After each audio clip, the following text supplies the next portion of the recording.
কবিতা আমার কোনো বন্ধু নেই। সাদ্দাত হোসেন, কণ্ঠে আমি দীপাঞ্জন লোধ। আমার কোনো বন্ধু নেই যার কাছে আমি নিজেকে ভেঙে চুরে খুচরো পয়সার মতন জমা রাখতে পারি, যে আমাকে যত্ন করে সঞ্চয় করবে, প্রয়োজনে ফিরিয়ে দেবে একটা একটা আধুলি। সত্যি কথা বলতে আমার কোনো বন্ধু নেই।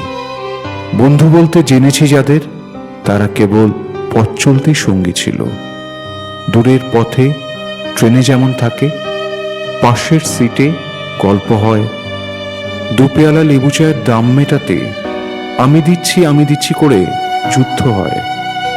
সিগারেট বাড়িয়ে দেওয়া টুকরো ফুকে এই যে নিন আমার ফোন নাম্বার, এদিকটা আবার এলে ফোন করবেন কিন্তু, বলা শেষে অচেনা এক স্টেশনে উধাও হয়। এই যে আমি পথ হাঁটছি, রোজ খাঁটছি, বুকের ভেতর কষ্ট ক্লেদ। এই যে আমি ক্লান্ত ভীষণ, বুকের ভেতর জমছে কেবল দুঃখের মেদ। তবুও আমার নিজের কোনো বৃক্ষ নেই।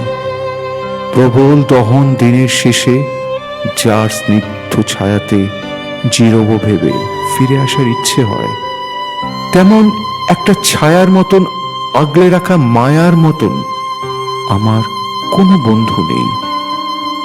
একলা দুপুর উপুর হলে বিষাদ ধারার নদীর মতন, একলা মানুষ ফানুস হলে নিরুদ্দেশ এক বধির মতন, হাতের মুঠোয় হাত রাখবার একটা কোনো মানুষ নেই আমার।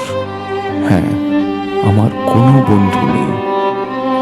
আমি কেবল কোলাহলের ভিড়ের ভেতর হারিয়ে যাই। ভুল মানুষের যত্নে জমা ফুলগুলো সব বাড়িয়ে যাই। হাওয়ায় ভাসা দীর্ঘশ্বাস বাতাস ভেবে নির্বাসনের একটা জীবন মারিয়ে যাই আমার। হ্যাঁ, আমার কোনো বন্ধু নেই যার কাছে আমি নিজেকে ভেঙে চুরে খুচরো পয়সার মতন জমা রাখতে পারি। সে আমাকে যত্ন করে সঞ্চয় করবে, প্রয়োজনে ফিরিয়ে দেবে একটা একটা আধুলি।